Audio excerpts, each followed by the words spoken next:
Hey everybody, listen up. I got mega huge news. Meat Eater Live is heading back out on the road.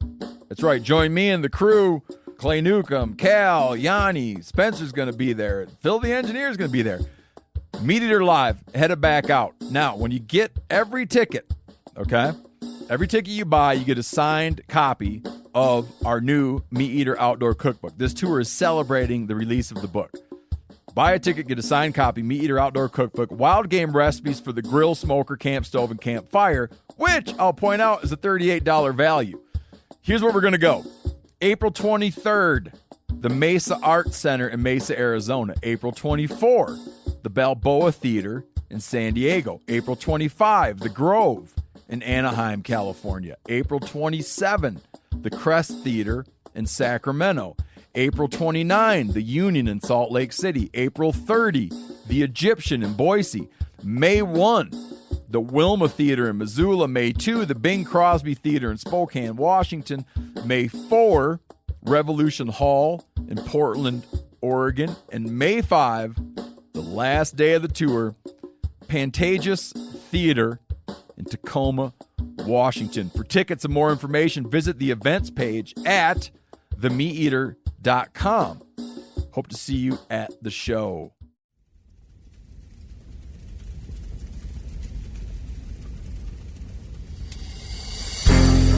As a guide and hunter, I've spent thousands of days in the field. This show is about translating my hard-won experiences into tips and tactics that'll get you closer to your ultimate goal, success in the field. I'm Remy Warren. This is Cutting the Distance. This podcast is presented by Yeti, built for the wild. Wildfires. They can be bad news for a forest, but honestly, they can be great news for elk and deer. The abundance of new growth and feed can increase populations and provide some incredible hunting. Now, they might look like the face of the moon at first, but that new growth is really a super protein shake that animals love. I've spent the majority of my time hunting various burns. While it sounds simple, find a burn, hunt it, there's a formula to finding productive burns and locating the animals within that area. That's the when, where, and how that makes the difference. One of my favorite hunts in a burn was with my buddy Josh in northern Nevada on a trip that almost didn't happen.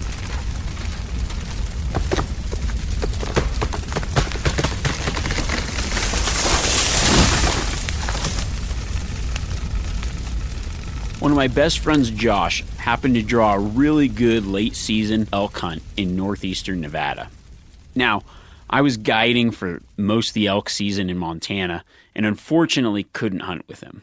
So, just as you do with your buddies, it's fall, I get a phone call calling, hey man, I'm constantly checking in. How's your elk hunt going? You know, what are you seeing? What aren't you seeing? As soon as he would get service, he would call. And he had hunted a couple weeks pretty hard, had a few encounters, but it was just one of those years. It was just tough hunting.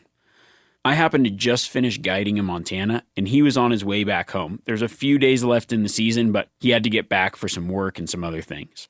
I told him, look, man, you've only got a couple days left. If you can hold off, I will run down there and give you a hand. I'd been guiding up Montana and hunting burns pretty much daily the entire season. I called another friend who had told me about a recent fire in there that year. I asked Josh if he'd checked it out. He's like, well, I've seen it, but, you know, we didn't really hunt it. And I thought to myself, that's where I want to hunt. There's just a good thing about some of these fresh burns that late in the year is they get this green up. And I just thought that's what's going to draw the elk in. I jump in my truck. I've got it all loaded up. My stuff that I've been traveling around for, when did I leave? Probably left in August, and now it's the end of November. Josh is headed out from Reno. I'm headed down from Montana. We end up meeting up on the road in a little town called Winnemucca. Like, all right, man, I'll hop in with you. Then we'll drive out, jump in his truck, and start driving. It's pretty late this time. I realized by the time we hit Elko, which is further east, that I forgot my boots in my truck. I have everything else, but I didn't grab my boots. And I'm not even sure I had shoes on at this point.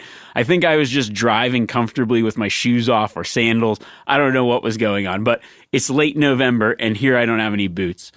It's also, I think, what was it? Probably midnight, 1 a.m. at this point.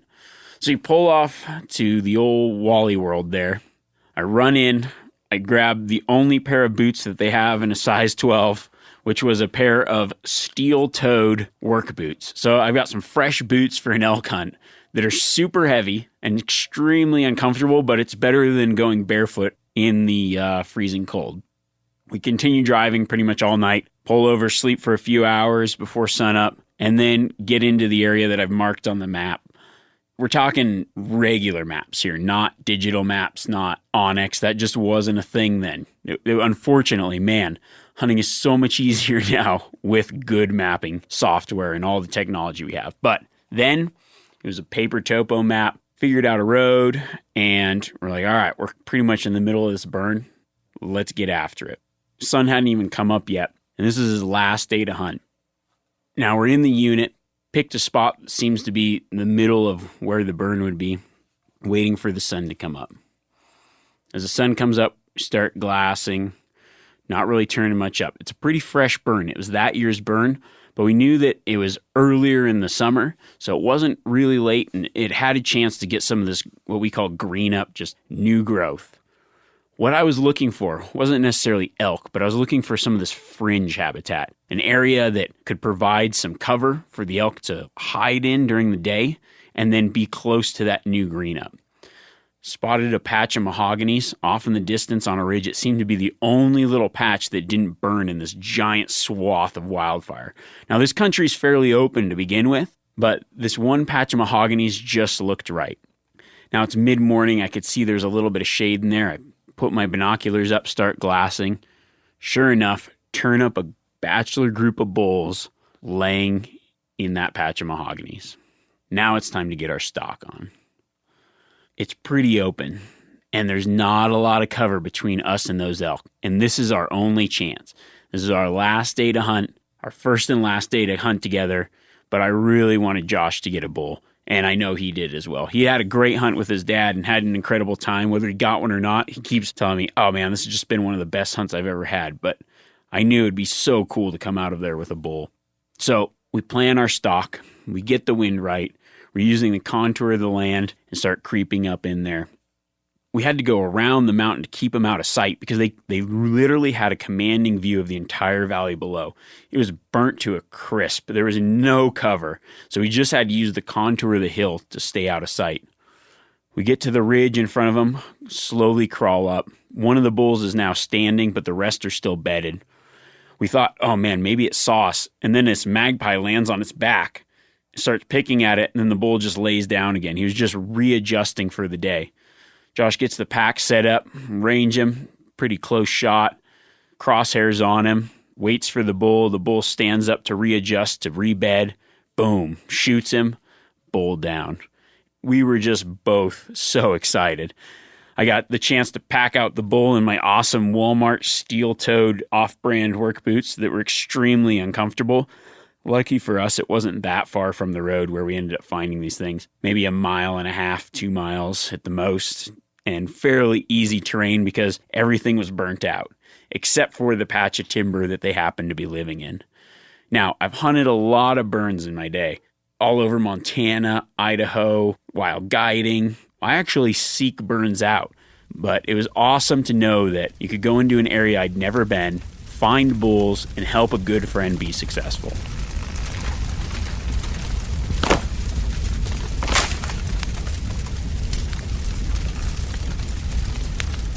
So why burns? Well, when you think about it, elk and deer are really fringe animals. What that means is they live on the fringes of cover and feed a lot of times. So what burns do is they create more fringe habitat while producing higher quality forage, especially in highly timbered areas. I actually remember reading a study that burns can have an effect, like a positive effect on elk populations for at least 10 years, depending on the type of cover that was burned. Now, heavily forest areas, one of the areas that I grew up hunting, once it burned, that elk population increased by over 70%. It's because cows take as much energy to make a baby as bulls do to grow their horns.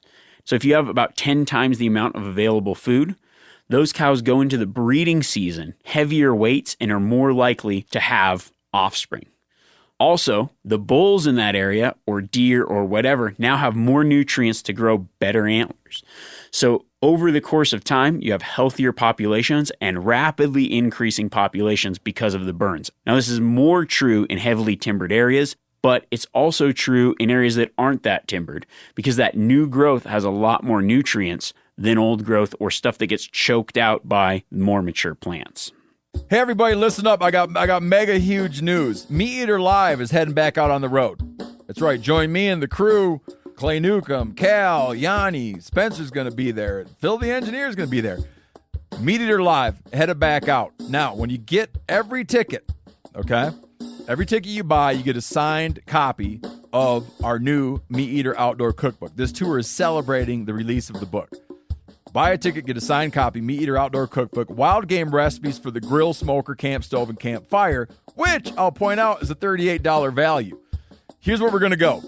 April 23rd, the Mesa Arts Center in Mesa, Arizona. April 24, the Balboa Theater in San Diego. April 25, the Grove in Anaheim, California. April 27, the Crest Theater in Sacramento. April 29, the Union in Salt Lake City. April 30, the Egyptian in Boise. May 1, the Wilma Theater in Missoula. May 2, the Bing Crosby Theater in Spokane, Washington. May 4, Revolution Hall in Portland, Oregon. And May 5, the last day of the tour, Pantages Theater in Tacoma, Washington. For tickets and more information, visit the events page at themeateater.com. Hope to see you at the show. Now, when it comes to hunting burns, not all burns are equal. Just because an area burned doesn't mean that there will be elk or deer there. Even though it's got the good grass and other things, there's a little bit of a formula on how to figure out where and what burns are the most productive. I think of it like this. It's the when, where, and what of a wildfire. So let's start with the when. When did that burn happen? This is going to make a big difference. Was it an early burn? By early, I mean fire season would be, let's start it in the spring and then runs through summer, late fall. So was it early in the spring? Was it early in the summer? Was it June, July, or was it an August, September fire?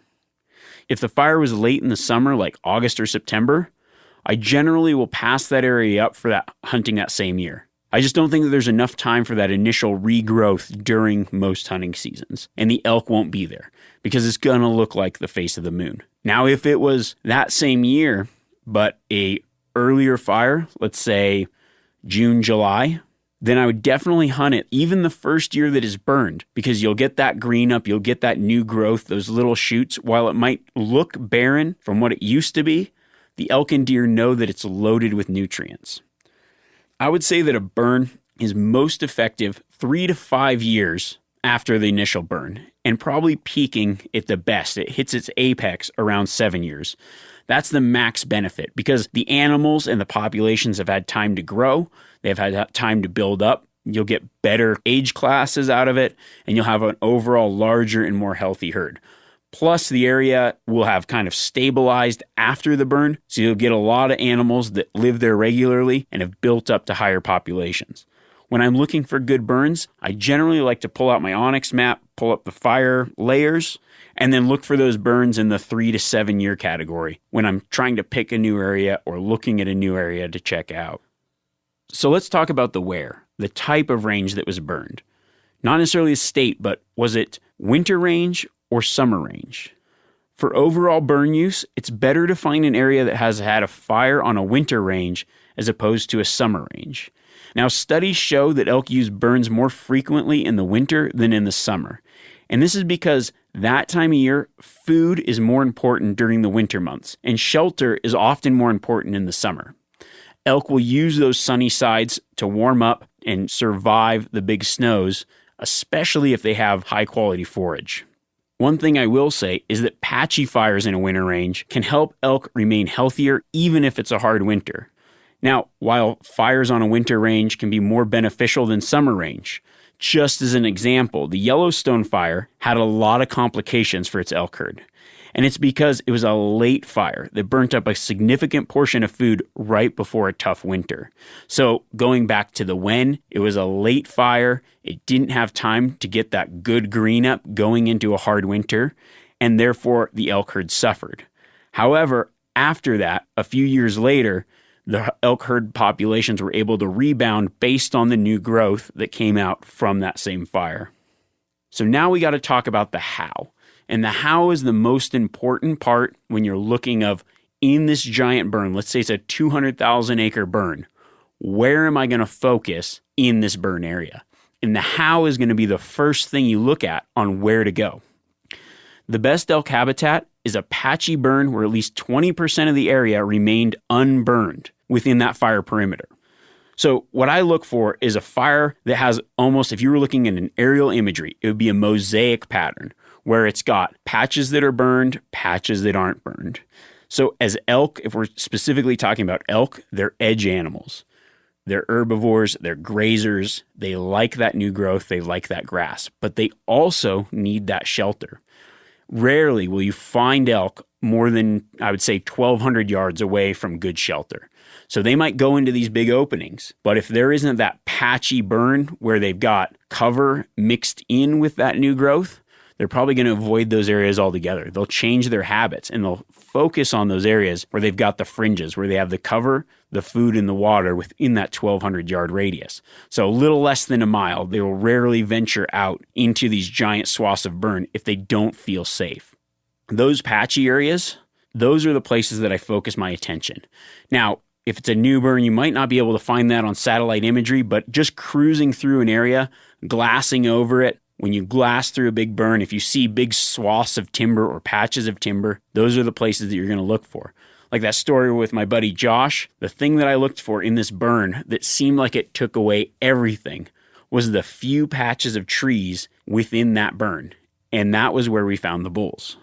So now that you've pinpointed the place in the burn, let's talk about how to hunt it. One of the things that I love to do is glass into those pockets of live timber. The majority of the elk using that burn are going to spend the most of their day in that. And that's the exact strategy I used in an area I'd never been. Taking a friend into that burn was thinking a little bit outside the box. Places that other people might not look. This burn that looks like it's got everything. And then in the middle of the day when they should be bedded, glassing into the standing timber from across the way where I could see in and look into the shadows. That was a great place to start looking. Now, hopefully you see them in the burn feeding in the mornings or the evenings, but it's something you can hunt all day is just glassing into some of those timber pockets.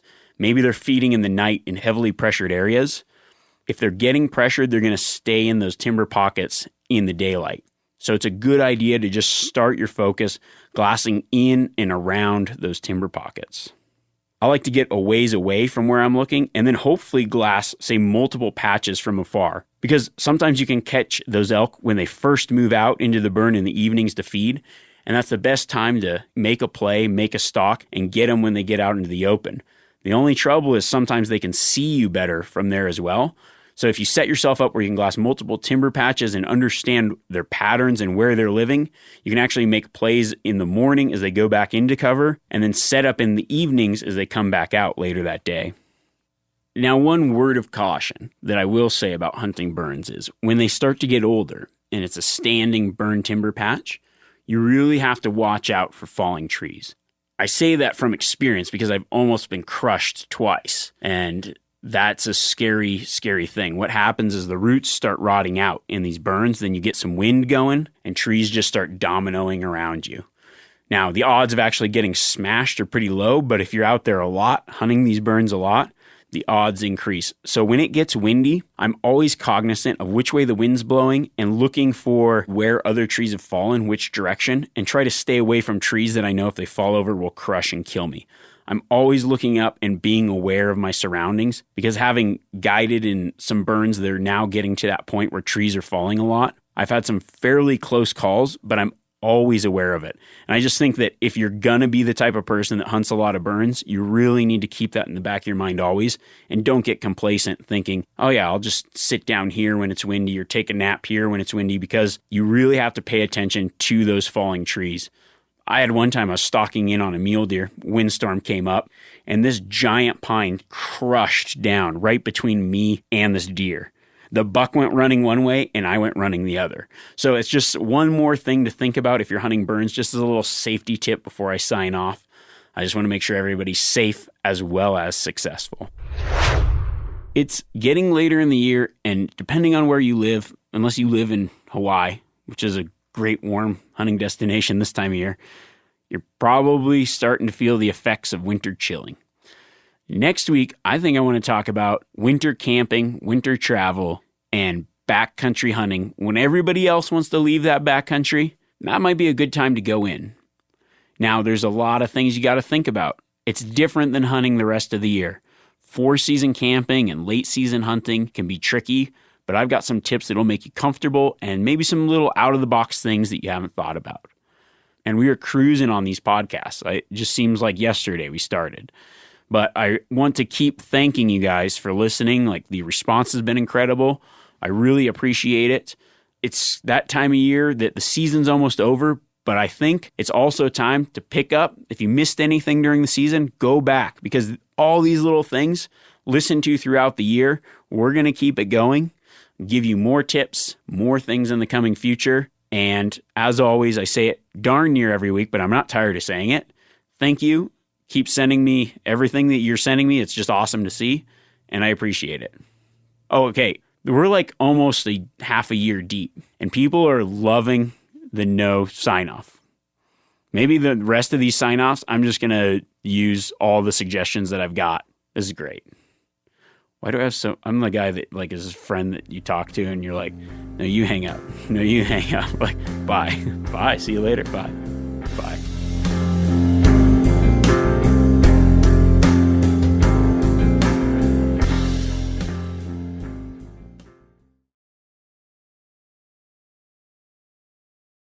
Hey everybody, listen up. I got mega huge news. Meat Eater Live is heading back out on the road. That's right. Join me and the crew. Clay Newcomb, Cal, Yanni, Spencer's going to be there. Phil the engineer's going to be there. Meat Eater Live headed back out. Now, when you get every ticket, okay? Every ticket you buy, you get a signed copy of our new Meat Eater Outdoor Cookbook. This tour is celebrating the release of the book. Buy a ticket, get a signed copy, Meat Eater Outdoor Cookbook, wild game recipes for the grill, smoker, camp stove, and campfire, which I'll point out is a $38 value. Here's where we're going to go. April 23rd, the Mesa Arts Center in Mesa, Arizona. April 24, the Balboa Theater in San Diego. April 25, the Grove in Anaheim, California. April 27, the Crest Theater in Sacramento. April 29, the Union in Salt Lake City. April 30, the Egyptian in Boise. May 1, the Wilma Theater in Missoula. May 2, the Bing Crosby Theater in Spokane, Washington. May 4, Revolution Hall in Portland, Oregon. And May 5, the last day of the tour, Pantages Theater in Tacoma, Washington. For tickets and more information, visit the events page at themeateater.com. Hope to see you at the show.